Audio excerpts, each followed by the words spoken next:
siyensya, teknolohiya. Ano mang kailangan mo sa iyong komunidad, basta't sa agham may kasagutan. Di mo na kailangan pang umalis ng tahanan, agham manalapit sa iyo. Atin ang tuklasan, mga bagong paraan dito sa ating mundo. Kaya sama ka natin ng talakay ng mga bagay na ngayon walang matutuklasan. Halika na't may mga bagong kaalaman, ito'y tungkol sa agham, tungkol sa siyensya, teknolohiya. Basta siyensya, teknolohiya, ayos na ayos sa DOST.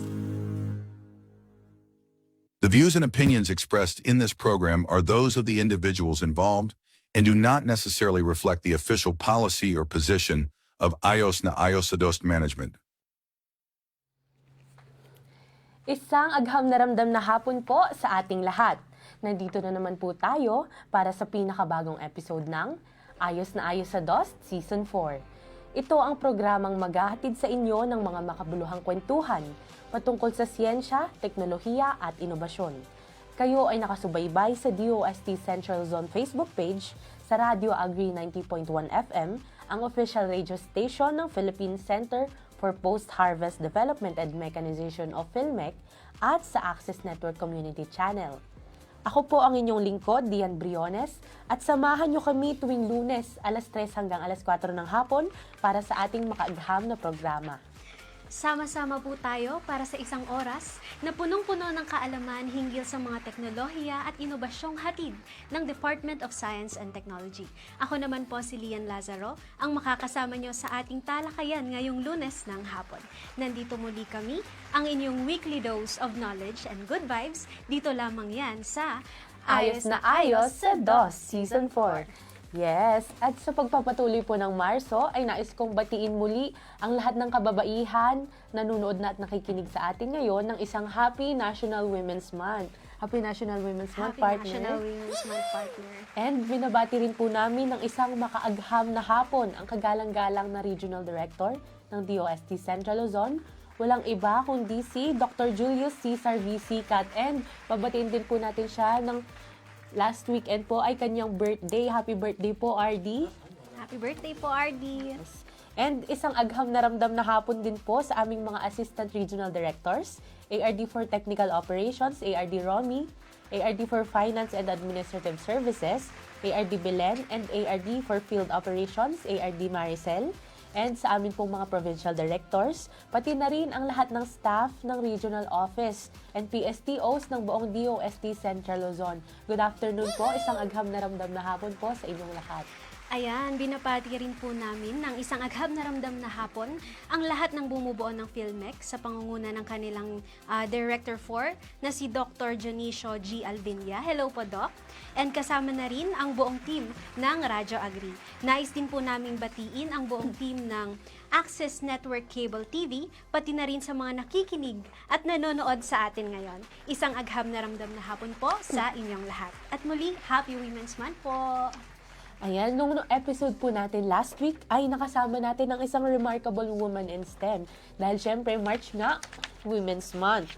Ito po ay si Engineer Eleanor M. Oligario. And she is the founder and CEO ng Letos Manufacturing, isang climate technology company specializing in mineral-based innovations for water resilience, clean energy, crop protection, and regenerative agriculture. And napag-usapan din natin, partner pala, and yung kanyang technology, which is yung Rainfold nga. Ito ay isang detiklop na water tank na may built-in filter para masala yung tubig ulan. Kasi di ba usually, nasasayang lang naman yung mga tubig ulan. Pero kung tutuusin, pwede pa siyang gamitin sa ibang paraan. Pero ayun nga, dahil hindi natin siya nagagamit dahil kung saan siya dumadaan, so hindi naman tayo sure kung saan dumaan yung tubig ulan na yon. Pero dahil nga sa Rainfold na develop ng Letos Manufacturing and nila Ma'am Engineer Leia ay gumagawa sila ng paraan para magamit yung tubig ulan. And alam mo partner, naging fruitful nga yung discussion namin with engineer at ang dami ko talagang natutunan. Hindi lamang tungkol sa rainfall, kundi pati na rin sa pagiging isang babae sa larangan ng siyensya. Ikaw, isa kang babae sa larangan ng STEM.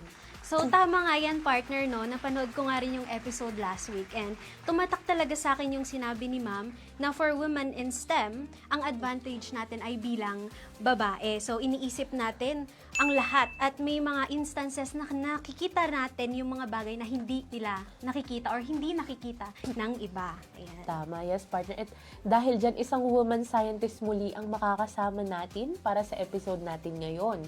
Pero bago yan, ay panoorin muna natin ang isang AVP para sa brief background sa topic natin. Kung para po sa karamihan tinatapon o sinusunog lamang ang mga tuyong dahon ng saging, para sa isang dating OFW at isang Pinay chemist, ito ay material na makapagbibigay ng pag-asa sa mga komunidad. Matapos magkaroon po ng ideya ang dating OFW na si Jamie Sorabia na upcycle o gamitin ang tuyong dahon ng saging, nakipagtulungan siya sa Department of Science and Technology o DOST at kay Julian Fabi, isang associate professor sa Western Mindanao State University, Pagadian City o WMSU. Sa kanila pong pagtutulungan, nabuo ang UNVAS o yung UNVAS o ang pinagsamang unas na ang ibig sabihin ay dried banana leaves at canvas. Sa tulong po ng Sagon Farmers Producers Cooperative, nagiging UNVAS sheet ang mga tuyong dahon ng saging at dadalhin ng kalahati sa mga persons deprived of liberty o PDL sa Pagadian City Jail Female Dormitory para gawing beads. Matapos ito ay dadalhin sa mga kabataan ng WMSU Pagadian para sa coating at durability test at ibibigay sa women's group ng Liangan Vincenzo Sagun para maging accessories. Tinuturo na rin po ang paggawa nito sa iba pang PDL gaya sa Ramon Magsaysay District Jail. Kinilala po ito sa mga exposition at nakatakda rin ipresenta sa Casa Pilipinas sa Dubai. Tunay ngang inspirasyon ang makabuluhang inobasyong ito na nakatutulong sa kalikasan at sa mga komunidad. Ayan, wow. Lalo tuloy ako na-curious partner sa topic natin ngayong araw, no? Kaya kilalanin na natin ang makakasama natin para sa makaagham nating talakayan. She is an associate professor at Western Mindanao State University whose work bridges chemistry, sustainability, and community development. She is the inventor behind several innovative, eco-friendly technologies that transform agricultural wastes into valuable products while providing livelihood opportunities to marginalized communities. She is also pursuing her PhD at the University of the Philippines as a DOST SEI scholar. So driven by a passion for science that serves society, she continues to pursue research and innovations that promote sustainability, empower communities, and inspire the next generation of scientists. So without further ado, let's all give her a warm welcome, Miss Julian Stephanie Fabi. Ayan. Hello po ma'am, good afternoon po. Good Kamusta afternoon naman po. kayo today? Am I audible po? Yes, Sorry po, ma'am. parang na. Okay. Good afternoon po. Ayan. Kamusta naman po kayo, ma'am, today? Okay lang, kinakabahan po talaga. Huwag po kayo kabahan ma'am, I'm sure. Madami po kayong matututunan Yes sa inyo po. ngayon. Ayan. Hopefully So, po. could you give us po a little bit of introduction po about yourself and about your journey? Okay po. My name is Julian. As mentioned po, I work as an associate professor at Western Mindanao State University. We will be talking about UNVAS po as one of my innovations. So UNVAS po is actually a brand for school, home, and lifestyle products created by the partner communities of Pagbayaw Incorporated, which is a non-profit organization committed to provide technology-based livelihood among marginal communities in the Philippines. So yung ginagamit po naming materials, specifically yung pinatuyong dahon ng saging or unas in local term. So, yun po. So, ma'am, nagbabasa-basa po kasi ako ng article about sa UNVAS po and about din po sa inyo. Kayo po pala ay graduate po ng BS Chemistry. Yes. Tama po ba? Opo. Ayan, nakakatuwa po kasi chemist din po ako, no? So, Wow. at what point in your life po na naisipan nyo na pagsabayan yung pagiging chemist and isang environmentalist? Ayan. Ah, So actually po, siguro yung passion ko po talaga in addressing yung parang environmental issues like pollution, etc. Nag-start po ata siguro yun when I worked as the pollution control officer of Mang Inasal Philippines Incorporated. So I dealt with several issues concerning yung waste disposal, etc. And when I got into WIMSU, I think yung opportunities po talaga for research and extension ay sobrang dami, especially with the help of DOST. So, doon ko din po talaga gustong mag-focus yung sa agricultural waste valorization. So, as to the question, ano nga po ba yun yung kung saan po nagsimula or opo, doon po ata. So, since I am very passionate po about yung nangyayari po talaga sa atin ngayon, especially with more focus po on the production. So, I mean, most of the researchers po in agriculture are focused on production, pero very minimal researches are focused on post-harvest and on kung ano po yung ginagawa kung ano po yung ginagawa after harvest. So, yung mga natitirang waste po, so parang wala po masyadong nag-focus doon. So, kaya doon ko po din talaga gustong Ayan, okay po. Ayun, isa na nga po dun, ma'am, sa mga naging product nyo po ay yung Unvas nga po, ma'am. At curious Yes po po. kami, ito pong Unvas, ano po ito and saan po nagsimula yung ideya po para rito, ma'am? Yes, yung Unvas po is actually a product of a collaborative or a collaboration with our partner community. So, it started po nung binigyan po ako ng samples, dried banana leaf samples by the chairperson of Displaced Overseas Filipino Workers from Vincenzo Sagon. Na-mention nga po kanina si Mr. Jimmy Sorabia.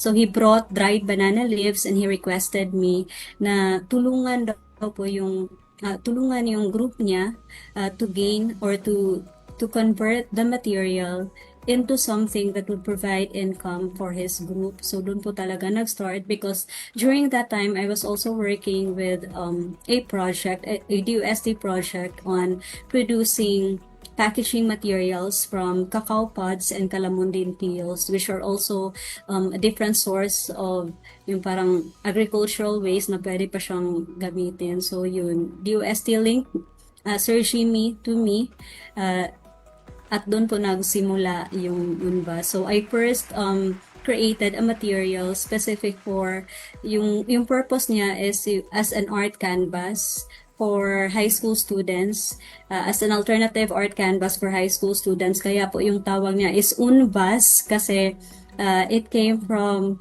the local term sa dried banana leaves, which is unas, and its primary purpose, which is canvas. So later on, I further developed yung unvas into beads para makagawa din po tayo ng mga accessories and other lifestyle materials na pwede din pagkakitaan ng different groups aside sa grupo po ni Sir Jimmy.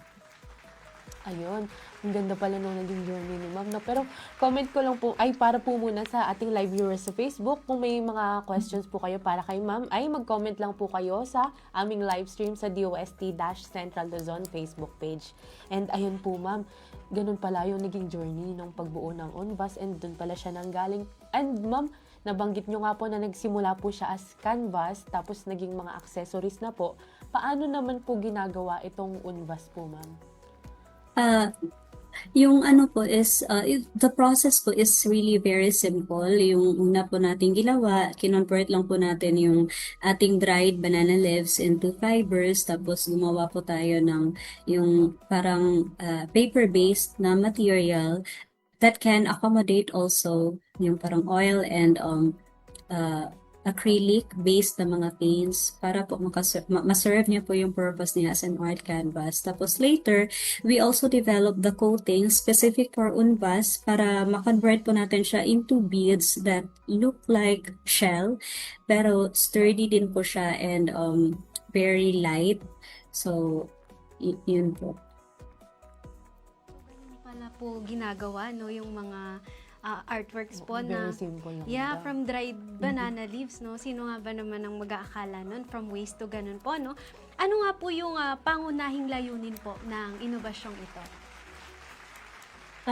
Yung primary purpose po talaga nito no is that it would address also the growing issues on pollution na galing sa pagsusunog ng ating pinatuyong or mga tuyong dahon ng saging. And in fact, we are very happy because right now we already have a barangay ordinance prohibiting the burning of dried banana leaves in support to Project Unvas. And yun po, so aside from that, it is also the purpose of this innovation to give other sources of income no sa ating mga marginal communities. So yun po, parang pinagsamang sustainability at social impacts. Po na ito nga pong banana leaves, dried banana leaves, kapag sinunog po siya ay may mga harmful na effects po siya, ma'am, sa environment. Kung tama po, ma'am? Yes po. And kung hindi man siya sinusunog, ma'am, they are just left to wither on their own, thereby releasing harmful chemicals also in the process. So it would be better and it would be more beneficial po talaga to convert it into materials na pwede pong pagkakitaan. Opo. Ayun nga, ma'am, naging from this waste po, parang naging isa siyang magandang bagay, naging maganda yung product, and maganda rin po yung initiative niyo, ma'am. Pero, nung dinidevelop niyo po itong Unbas, ano po yung mga challenges, yung mga hamon po na kinaharap niyo po along the way? Yes po, actually, ang dami po talaga nating na ano nun, parang na-overcome na mga challenges. Isa po yan is yung funding kasi initially when they requested me to convert it into yun nga to a material na pwedeng pagkakitaan nila, so I have done it more of yung parang personal advocacy lang. So whatever I got from whatever honoraria I got from my other projects, so dun ko po parang yun po yung ginagamit ko as funding source. But we are very happy because nakita po ni DOST, nakita po ni WIMSO, nakita po ni DOST TAPI especially, and they funded yung technology validation, which is also very important. And right now, I am doing market validation, also with the help of DOST TAPI. So, yun po. And siguro if I may add, ma'am, sorry ma'am to if I may add, siguro para sa akin yung pinaka-challenging din talaga na part is to parang communicate with the partner communities kasi ako I am used to working in the lab mag-isa, and yun nga po, and it's different when you are doing research and when you are doing extension. So parang personally, yun po ata talaga yung pinaka-challenging para sa akin. Yung pag-develop po, we can do that sa yung knowledge po natin sa science and all that. Pero yung pag-translate or ano ba tawag, pag-transfer po ng technology and pag-handle, pag-manage po ng mga tao na nagamit sa technology, I think yan din po talaga yung isa sa pinaka-challenging na part na na-encounter ko for this project. Ayan, so grabe nga po talaga yung napagdaanan nyo, no, ma'am? At tanong lang din po namin, no, sino po ba yung mga naging katuwang nyo po sa pag-develop ng innovation po na ito? And ano po yung naging papel ng DOST po dito? So, yun nga po, as mentioned earlier po, so, yung naging partner po talaga natin dito ay yung Association of Displaced Overseas Filipino Workers, so initially. And then, of course, we have WIMSU, who is also very supportive, and my organization, yung Pagbayo Incorporated. pero yung nagbigay po talaga sa atin ng funding and other forms of support po talaga si DUST TAPI and also the Office of Senator Lauren Legarda through DOLE. They provided us no with the machines and yung necessary po na mga equipment na kailangan po talaga natin. And as to the question po na kung ano po yung naitulong po ni DUST, parang kung i-enumerate po siya, ang dami po talaga. Like, I think UNVAS will not be UNVAS right now without the help of DUST. Kasi nga po, if we go back to the story no, of UNVAS, yung una po talaga, Sir Jimmy connected with DUST and he was referred to me by DUST. So, after that, si DUST na rin po talaga yung nag-help sa atin para ma-develop until maging commercially ready din po siguro si ONVAS. That is what we are working on right now. So, salamat DUST, salamat Mimsu, and Pagbayo and Kapir. Napakaganda pala yung sinabi ninyo. Expired lang ako. And salamat din po, ma'am, dahil nagtiwala po kayo sa DOST. And salamat Yes. po dahil sa ito pong sinishare nyo po sa amin, ito pong innovation nyo and yung knowledge nyo po, ma'am. And ito po, ma'am, sa UNVAS po, balik po tayo sa UNVAS, masasabi nyo po bang ito po ay nagpo-promote ng sustainability at sinasagot po nito yung suliranin ng, yung lumalaki nga pong suliranin ng agricultural waste sa ating bansa? Ma'am, we are only utilizing a very small portion of dried banana leaves that are available sa ating community right now. While yun nga po, hindi naman namin as of this time magamit lahat ng mga available na dried banana leaves. Pero I can say po na we have already started our path no towards sustainability. So I think and I am positive that what we are doing right now is also promoting sustainability.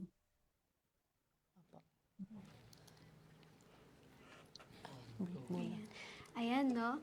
Magbasa po muna tayo ng comments sa ating live Sige po po. sa Facebook. Ayan. Shout out po kay Miss Lorraine Custudio. Ayan, nasabi niyo po ay makaagham na hapon po sa lahat. And Happy Women's Month po. And especially to ARD Belen and ARD Cell, PSTDs, our episode 6 hosts, Ma'am Dayan and Ma'am Lian. Ayan, hello po. Hello po, Ma'am Lorraine. Ano po sa inyo? Happy Women's Month din po. And ito po, from Sir Arvin J. Makaagham na hapon po sa lahat from Saray Centro Team.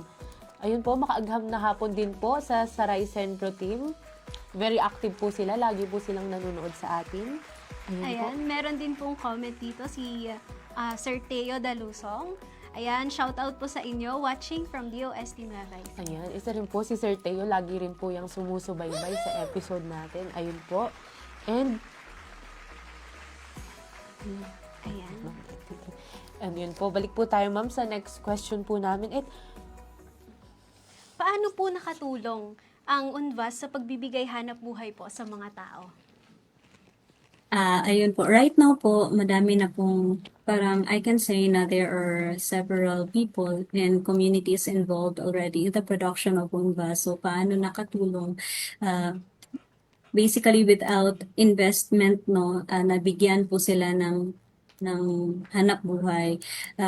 And hindi naman siguro totally na walang investment because yung workforce po, yung tawag na sa labor.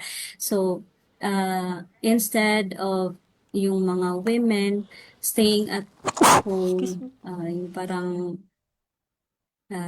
si UNVAS po ay nakapagbigay po ng kung hindi man primary income for them, UNVAS is giving them additional income para po sa kanilang mga pamilya. And also sa ating mga working youth from Western Mindanao State University, I think with all the yung mga gastusin sa pag-aaral, so I think nakatulong din po talaga tayo because they are also being paid for the work po na ginagawa nila for UNVAS. Ayan, so Ang ganda din po talaga ng advocacy po, no, ng UNBUS. Marami rin po talagang taong natutulungan, no, pati po yung mga students, yung, pati po ba yung mga displaced overseas workers, tama po ba, ma'am? Yes po. Ngayon po, they are the ones in charge po in the production of yung sa UNBA sheets natin. So hopefully we could already perform the dry run kasi nga po parang na okay na po yung machines na binigay po ni Senator Lauren. Diretso po sa kanila. And di ba nga parang ito na yung innovation ni ma'am nagawa na share niya na sa atin at madami na ding mga groups na nabigyan ng livelihood dahil nga sa work ni ma'am. And ito pong UNBUS, ma'am, I'm sure may mga recognition na natanggap na po ito and mga awards. Ano-ano po itong mga ito, ma'am? If yung na-remember ko lang po, ma'am, no, it won Best New Product during the Zampex 2022. And it also received silver medal during the Korea International Women Inventors Exposition. Tapos, naging champion din po siya sa 4-H club na yung dalawang categories po, trash formation and agri-pitching. So parang yun lang po yung ma-remember ko ngayon. Parang 5th placer din po siya sa socially relevant innovations ng IPO field. Nilalang lang ni ma'am yung mga awards. pero Napakarami po, napakarami. ma'am. And hindi lang po siya local. And umabot din po ng international sa Korea nga. And yung sa Korea po ay, ano po ito, ma'am? Sorry po.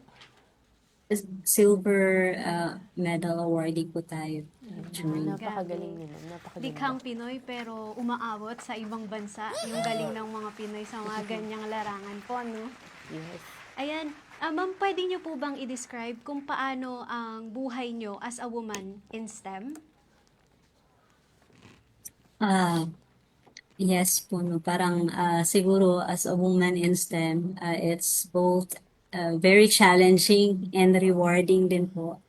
And and siguro ako din po sa academe, yung primary purpose ko din po kasi is that I would be able to make science more accessible and more, yung parang mas madali siyang maintindihan because right now, parang na-observe ko na yung impression nila when you are taking science-based courses, mahirap, masakit sa ulo, parang ganun. So I would want to change that. So as a person also in the academe, parang gusto ko na yung kung marinig man ng mga tao ang word po na science, ma-realize nila na we are actually doing this one, no? Yung mga bagay na ginagawa natin. So there's science into it. And yun nga po, masabi kong very challenging kasi science kasi is yung parang dapat hindi ka mag-stop, mag-learn kasi there are new technologies, new innovations. So parang if you really want to apply whatever it is that you are making in the lab, para magamit po ito sa community, you also need to continue learning. So parang ganun. So parang challenging siya, pero at the same time, rewarding din po talaga na makatulong sa ating community through science. Ayan, hindi lang pang laboratory si ma'am, pang ano din, no? Pang outside the laboratory, and nakakatulong din talaga sa ibang tao. Oo. And binabahagi niya yung knowledge niya nga sa mga students niya dahil educator din si ma'am. So, parang na-inspire niya sila na ganito yung STEM and hindi siya mahirap, sabi nga ni ma'am. And ikaw, partner, anong masasabi mo doon as a woman in STEM din? Ay, partner, alam mo, napakahirap din talagang aralin ng science kasi science is everywhere, di ba? Kailangan mong maintindihan yon in a simpler way para mai-adapt mo or mai-apply mo sa mga potential applications niya in real world. Yan, ganon. Ayun, tulad nga ng ginagawa ni ma'am, no? And eto po ma'am, bilang isang babae nga po sa larangan ng STEM, gaano po kahalaga yung pagkakaroon nyo ng plataforma at ng mga opportunities upang maibahagi po yung mga ginagawa nyo? Siguro po, it's really very important kasi nga po, through this, we are given the chance to become more visible sa ating ginagawa, and yun nga po is also, it becomes our way po, of promoting science din. So, before kasi, I was thinking na wala talaga masyadong opportunities to help, walang masyadong opportunities to go outside. Pero ngayon po with all the programs and yung binibigay po sa atin ng especially po ng DOST, parang nag-increase po yung ating visibility, no? And mas napalawak po yung ating potential, I mean yung ating pwedeng matulungan. Ayun. Ito po, ma'am, may comment po tayo from Sir Teo Dalusong po. Hello po, Ma'am Julien. Ma'am, may na-try na po kayong ibang substrate like pineapple, abaca, or any others? Isa, ano po, canvas? Yung Abaca po, we are working on it because I have a project also with UST na gamitin po natin yung Abaca. Yung pineapple po kasi wala po kami masyadong source po dito sa amin. So, whatever it is that we have here, yun po yung minamaximize namin, like yung dried banana leaves, yung Abaca meron po sa Karatig Municipality. Tapos, yung pineapple po parang malayo. Davao ba ata siya? Opo. For context po, ma'am, saan po yung location nyo? So, saan po yung location nyo, ma'am, para... So, right now I'm here in Pagadian City, pero yung ating mga partner communities po, they are located in Vincenzo Sabon, which is also an hour away from Pagadian. Yung Ramon Magsaysay, it's also a different municipality, but still in the same province, Zamboanga del Sur. So, dito po, kami sa Zamboanga del Sur. Opo, ma'am. And, ma'am, bakit po banana leaves? Ano pong, dahil syempre nga parang nasasayang nga lang din siya, pero may advantage po ba itong banana leaves? Bakit ito po yung napili nyo na gawing innovation? At first po, ma'am, no, yun po kasi yung binigay sa akin na sample. And yun po yung abundant dito. So, very abundant po. Marami po kaming banana po dito. So, kaya banana po yung naging choice kasi yun po yung dinala sa akin as sample. Pero as to its advantage, parang ano din po, yung fibers niya soft. So, it's really ideal po for paper-based na mga materials, and yun po. Parang pinapakita lang nun, no, yung pagiging innovative ni ma'am. Kasi kung ano yung binigay sa kanya, she made the best of what she can do with it. Oh. So, maiba naman po tayo, ma'am, no? Ngayon po kasi, di ba, meron po kayong mga, nakita ko po sa Facebook page nyo, bali, tinignan ko po kanina, para po may insights lang po ako. Nakita ko po may mga, anik-anik po ba tawag dun, yung may, mga keychain, bracelet, tas meron pong mga earrings, ganyan. Paano nyo po ma-encourage yung mga Pinoy or yung mga kabataan po tulad namin na bumili po nun? Or bumili po ng ganong klase imbes na bumili po sa ibang stores? Alam mo, ma'am, yan din po talaga yung nagiging challenge natin, yung pag-promote po talaga sa ating product because it's new in the market, and yung ano niya, yung in terms of its yung appearance niya, hindi pa talaga siya ganyan siguro ka-attractive, especially sa ating mga teens and all that, kasi dinidevelop pa lang din po natin yung sa colors and all. So, yung primary selling point lang po talaga natin is gawa siya sa handmade siya by marginal communities, and gawa po siya from dried banana leaves. So parang iyan lang po talaga yung as of this time pwede natin na for people who would want to support innovations like this. So this is a better option po. Ayan. So, maraming nga din po Pero, sa mga kapatay. Sige po, ma'am. Go on po. Pero we are trying po talaga, like our partner communities are really trying to design or to make designs na mag-fit din po talaga sa gusto ng ating mga kabataan, especially. So, yun po, parang everyday is a learning time for everybody na involved po sa UNIVAS. Pero di ba partner, nakita ko nga din po kanina, maganda po siya ma'am. Like, ako po personally, mahilig din po kasi ako sa mga ganun, sa hikaw po na nakadangling, ganun. Bet ko po siya ma'am. Yung mga I would kaibigan support ko, po. yung mga kaibigan Yay, ko po, makapagbenta na kami dyan, mama. Yes po ma'am. yung mga kaibigan ko po, shout out po sa kanila kung nanonood sila. Mahihilig po sila kapag may booth po dito sa amin. Yung mga anik-anik po, mahihilig po yung mga yan sa mga bracelet, ganyan. Kaya po patok din po sa kanila yan kapag napunta po dito. Sige, sige ma'am ha. Baka may trade fair, yung Yes po, DTI ma'am. or yung DUST. Baka Opo. pwedeng si UNVAS. Opo. Opo. Ito po, magbasa po ulit tayo ng comments. Ma'am, may comment po from Miss Venus Briones Corpus. Makaagham na hapon po, watching from Victoria, Australia. Wow, umaabot po tayo sa Australia, ma'am. So, naririnig po nila ngayon kung yung mga answers niyo po about sa UNVAS po, ma'am. And ito po, may tanong po ulit tayo, ma'am, from Miss Lorraine Custodio po. Ano po ang long-term goal, mga 10 to 15 years from now? Ano po yung mga long-term goals niyo po, ma'am, for UNVAS?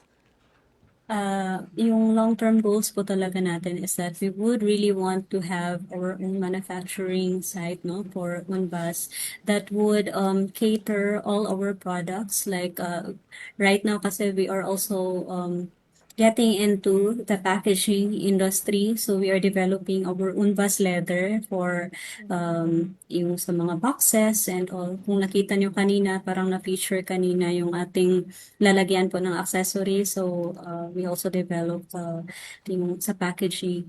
So yung nakikita ko po talaga sa UNVAS is that it's gonna be a manufacturing of paper-based na mga products na from dried banana leaves. So, may section for packaging, may section for accessories, may section for papers, na for journals, etc. So, may tanong din po dito si Sir Teo, no? Kamusta po siya bilang canvas po? Hindi po ba siya mahirap gamitin? Ako po, parang hindi po kasi talaga ako artist, ma'am, no? Pero I am trying. I also have my art thesis in UNVAS. Pero yung sa tech validation po natin, it is water and acrylic absorbent, pati oil absorbent. So I think yung mga artists din natin could also, we have artists also here na yung gamit po nila na art canvas is yung UNVAS. So until now, hindi pa naman po na-feed yung kanilang art pieces. So, it's been ilang years na, parang 2021, 2, 3, 4, 5, 6. So, magpa 5 years na.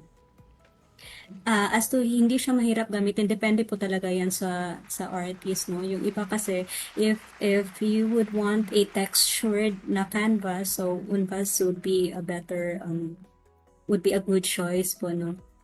Pero kung plain, hindi pa po namin na-achieve yung parang plain talaga. Pero, yun po, textured po si UNVAS. Ito po ma'am, may tanong po ulit tayo mo from the comments po. May specific variety daw po ba ma'am ng banana leaves or any banana leaves po ay applicable po for UNVAS? Wala po. So, lahat po ata ng pinatuyong dahon ng saging. So, because we've tried yung Cardava, we've also tried yung other variety. So, yung tech validation nila, I think it's the same, no? Ayan, so tanong ko din po pala, no? Hindi po ba kayo, since dried po, nabubulok din po ba kapag hindi nyo po ganun kabilis or matagal nyo po siyang na-process, ganyan? Nabubulokan po ba kayo? Or may nilalagay po kayo doon para po, long-term po use niya? Yes po, ma'am. Pag you mean yung dried na banana leaves pa po, ma'am, hindi pa po siya na-process. So, yes po. Kaya po, we would prefer na upon yung pag-harvest natin, upon collecting po yung dried banana leaves, i-process na po kaagad siya. Bukod po sa UNVAS, ma'am, ano po yung mga ibang projects and innovation po na na-develop niyo? Yung may IP na po, we have the kakaban leather. So it's an alternative leather material, no, that we are still developing using cacao, calamansi, and banana. And I'm also working on active packaging films, which is also a DUSD funded project. So nasa phase 2 na po kami. Yung active packaging po is sa special unique siguro packaging material na i-develop namin out from cacao pods and calamundin peels. Special because we are trying to incorporate the active ingredients for preservation on the packaging film already rather than a direct application of these preservatives to food. So kaya parang tinatawag namin siyang active packaging. And I'm also working on developing abacanana leather, an alternative leather from dried abaca and banana leaves. So, titingnan po natin kung ano po yung magiging effect. So, it's also a DUSD funded project. Dami ko na pong nakuha sa DUSD. Dami ko na DUSD pong funded nakatulong project po sa ito. DUSD. Baka pwede po, ma'am, na mag-guest po ulit namin kayo to talk about all those other products naman po ulit, ma'am. Sige po. Ayan. So, sa mga interesadong bilhin po ang inyong mga produkto, saan po sila pwedeng magtungo or sino po ang pwedeng i-contact? Ayan. Ayan, so ngayon po may may Facebook page, so they can message us directly through our page. Yung page po natin ay yung UNVAS. So dyan po pwede po silang mag-message dyan, and or they could communicate with me directly po through my Facebook account also, messenger account. Ayan. So, So, sa mga live viewers po natin, ngayon alam niyo na po kung sino po ang kokontakin, no? Yung mga may hilig po dyan sa mga anik-anik. Ayun po, nasabi na po ni ma'am yung kanyang contact details at kung saan to makikita. Parang kukontakin ko na si ma'am mamaya. Ma'am, gusto po namin tayo ng partner. Kasi ang ganda po, ni-scroll ko din po kanina yung Facebook account niyo, yung mga necklace. And nakita ko po, ma'am, may parang tsinelas po, ma'am. Paano po yun ginagawa, ma'am? Yun po, ma'am, is still a work in progress. So, tinitingnan pa po natin kung paano po siya pwedeng sturdy. And yung purpose lang kasi nun, ma'am, is for hotels po sana. Yung indoor lang sana na. Pero since it is handmade, so parang in terms of price, we cannot compete pa. So, that's why we're still working on it. Pero maganda po siya for hotel kasi 'di ba usually ang mga tsinelas po for hotels ay yung mga fabric ba ang tawag doon, and hindi naman po siya usually hindi po siya nare-reuse, so I can say siguro na hindi po siya ganun ka-sustainable po, ma'am, no? So kung ito po yung UNVAS ay tuloy-tuloy niyo pong ma-develop for ganun, I think maganda po, ma'am, very nice po siya. Hopefully po. Salamat po. Ayan. So, ma'am, tanong ko lang din po, paano nyo po napapanatiling durable po or matibay po yung mga products nyo?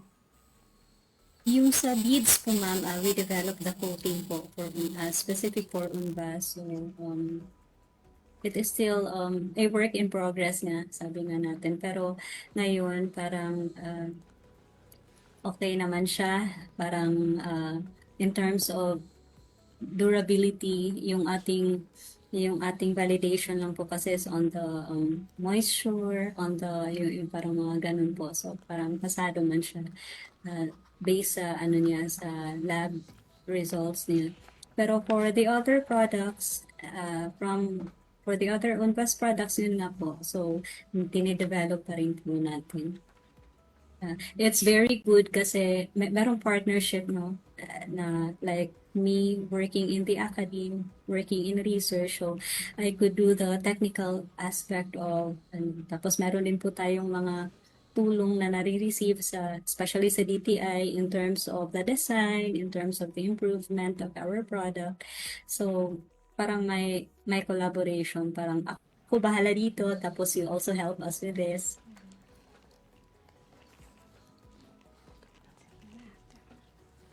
Ayan, so, ma'am, maraming salamat po no, sa pagpapaunlak po dito sa aming programa. Thank you po sa time and effort niyo po at sa pagbibigay ng knowledge sa ating mga viewers. Ayan. So, baka po meron po kayong babatiin. May nais po kayong batiin? Gusto ko lang din po talagang magpasalamat sa aming sa Western Mindanao State University headed by our president, Dr. Maria Carla Ochatorena, for the permission kasi nga po yun po, this is also an opportunity to promote UNBAS and to promote the things that we do in WIMSU.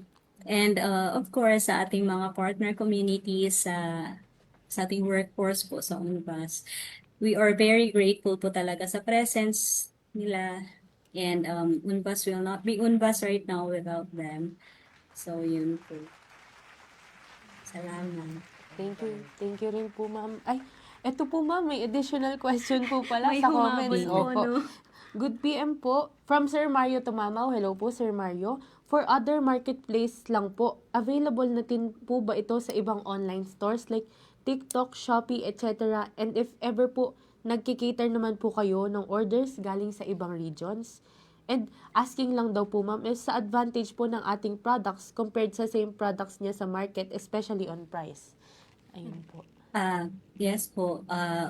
Yung most po sa ating, most of our orders po are from our online mga supporters. So, we do it via Facebook. Kasi parang sa TikTok, hindi pa po kami masyado. Alam niyo, ma'am, ang dami-dami ko po talagang dapat malaman, no? Sa mga online stores, mga ganon. So, parang late man kasi talaga tayo sa mga ganyan. Pero yung Facebook po, they can message us and we can cater no, orders and it's good na yung J&T naging partner na po talaga natin para sila po yung mag-ship. As to price, no, parang we are really trying to make UNBAS, yung parang hindi din talaga masyadong magkalayo yung price nila kahit handmade po siya. Pero medyo compared po like for example sa mga plastic na mga materials na mga which or abundant man din talaga. So parang hindi pa po natin kayang makipag-compete talaga like same talaga like very same talaga yung price kasi nga po we are also taking into consideration yung ating workforce and yung process po sa paggawa ng UNBAS. So hopefully sa pag-function na po, no, kung maging operational na po yung binigay po ni Senator Lauren Legarda through DOLE 9 na mga machines, so we can already upscale the production of UNBAS and by then siguro pwede na tayong baka mag-less na po yung cost niya. Pero hindi naman super big talaga yung difference. Baka hindi na sila mag-order, ma'am. Hindi naman masyadong. Ayun po, thank you po, ma'am. And ang dami ko pong natutunan sa discussion niyo po, ma'am, na ito pa lang nung nagre-research pa lang ako na wow, pwede pa lang gawing ganito, pwede pa lang gawing art canvas and mga accessories, yung dried banana leaves and nagagamit pa pala yun, yung dried banana leaves. And ito nga po, parang na-realize ko lang na gaya nga ng sabi mo kanina, partner, science is everywhere. So, dito po kasi sa show natin, parang ang mga, so far, ang mga nag-guest natin ay yung mga technologies talaga na tulad yung rice transplanter, ganon, and yung rainfall, yung mga ganong technologies. Pero may isip natin na dito sa paraan na ganito, sa paggawa ni ma'am ng yung mga bagay na nagagamit natin araw-araw, makikita din, may ipapasok din dito na yung science nga. And gawa siya ng From waste. Oo, from very sustainable siya from mga bagay na yung agricultural waste nga lang natin dito sa bansa. So, naipapasok pa rin talaga sa paggawa nito yung science and yung innovation. So, science, tama nga, tunay nga na science is everywhere. Ayan, so sobrang nakaka-inspire talaga po yung journey nyo, no, ma'am? And makikita mo talaga na ang mga babae magaling talaga mag-isip, hindi lang po sa arts, ganyan, sa science, everywhere din po, no? Kayang-kaya pong gampanan ng kababaihan. Ayun, so thank you so much po, ma'am, sa pag-guest po Salamat sa aming po. programa. Thank you po, ma'am. And, di ba nga kanina partner, sabi mo, nabanggit mo na last time, sinabi din ni Ma'am Leia, ni Engineer Leia sa atin na itong mga babae, yung advantage nila as women in STEM ay nakikita nila yung, parang iniisip nila lahat and nakikita nila yung mga bagay na usually ay hindi nakikita. So, papasok yan doon dahil tingnan mo si ma'am, pinigyan lang siya ng mga dried banana leaves. Tapos, anong gagawin dito? naisip. Pero nagawa, ang ganda ng mga naging products ni ma'am, di ba? Ayan. Ayun, so thank you very much po ma'am, talaga. Ayan, so isang makaagham na talakay na naman ang pinagsaluhan natin ngayong hapon. So maraming salamat po ulit, Ma'am Julian. So muli, binabati po namin ang lahat ng bumubuo ng DOST Central Luzon, ng PhilMec, ng Radyo Agri at ng Access Network TV. Kasama na rin ang lahat ng mga sumusubaybay sa atin ngayong hapon at ang mga kasama nating nakinig at natuto kay Ma'am Julian. Isang agham na ramdam na hapon po sa inyong lahat. At mga kaagham, huwag po nating kalimutang i-follow ang aming Facebook page, ang DOST-Central Luzon, sa Facebook, sa YouTube, sa TikTok, at para manatiling updated po kayo sa aming programs and activities. Pati na rin po ang Facebook pages ng aming mga PSTOs, ang DOST Aurora, DOST Bataan, DOST Bulacan, DOST Nueva Ecija, DOST Tarlac, DOST Pampanga, at DOST Zambales. And paki-invite na rin po yung mga friends nyo na mag-follow para sila ay updated din sa serbisyong hatid ng DOST Central Luzon. Ayan, nais din po naming ipabatid na maaari niyong balikan ang replay ng aming mga episodes sa Radyo Agri 90.1 FM PhilMec YouTube channel at mapakinggan din ang mga ito sa kanilang radyo tuwing weekend. So muli, maraming salamat sa pagtutok sa ating talakayan ngayong hapon. Hatid namin ang iba't ibang serbisyo patungkol sa siyensya, teknolohiya at inobasyon ng DOST. Sa ngalan ng aming Regional Director, Dr. Julius Cesar V. Sicat, ako po muli si Lian Lazaro. At ako naman po si Dian Briones, ang nakasama nyo ngayong hapon sa ating programa. Subaybayan muli kami sa Lunes, alas 3 hanggang alas 4 ng hapon, sa programang maghahatid sa inyo ng weekly dose of knowledge and good vibes. Sama-sama ulit tayo next week, dito lamang yan sa Ayos na Ayos sa DOS Season 4. Mga katanungan ba sa iyong isipan tungkol sa siyensya at teknolohiya? Ano mang kailangan mo sa iyong komunidad, basta't sa agham may kasagutan. Di mo na kailangan pang umalis ng tahanan, agham ang lapit sa iyo. Atin ang tuklasan, mga bagong paraan dito sa ating mundo. Kaya sa magkatabi ng talakay ng mga bagay na ngayon walang matutuklasan. Halika na't may mga bagong kaalaman. Ito'y tungkol sa agham, tungkol sa siyensya at teknolohiya. Basta siyensya at teknolohiya, ayos na ayos sa DOST. May mga kata